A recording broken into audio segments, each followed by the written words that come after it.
Welcome to Smart Job Crossout, the hub for entrepreneurs. My name is Shumer Sharma John, and today we are going to talk about the opportunities for Zimbabwe. Aliko Dangote, Africa's richest man, visits Zimbabwe. It's time to reshape the Southern Africa industrial perspective with Aliko Dangote proposing $1 billion investment in Zimbabwe. So, Zimbabwe will never be the same again.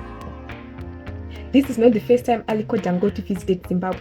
Back then in 2015, he visited Zimbabwe with similar effort to find ways to invest in Zimbabwe's different sectors of the economy.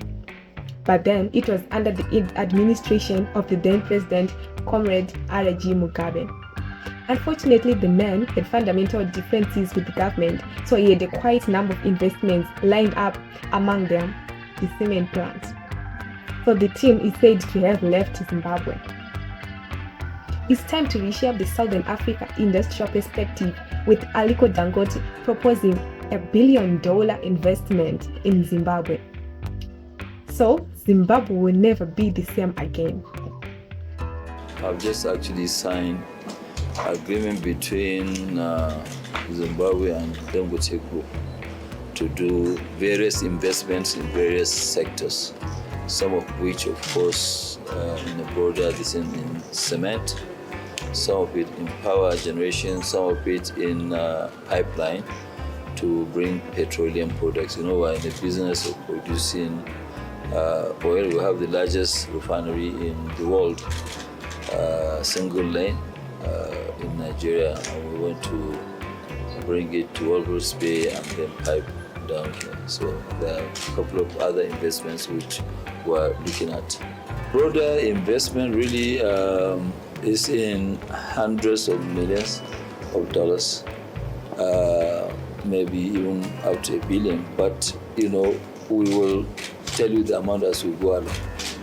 But really, it will be over $1 billion because of the pipeline. Oh yeah, there are quite a lot of change between that time when we came and now. Government is solid. There is a lot of transparency, and also when you look at what His Excellency has actually done in terms of turning the economy around, that really gave us the confidence that look, this is the right time for us to come and invest.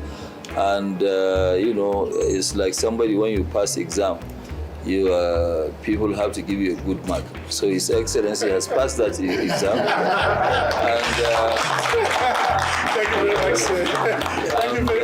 that's why we're here, to make sure that we give him a very big mark. 2025 is coming to a close. What has been your desires in 2025? Have you fulfilled your desires? If not, then what's stopping you? Remember, 2026 is just around the corner, so start preparing now.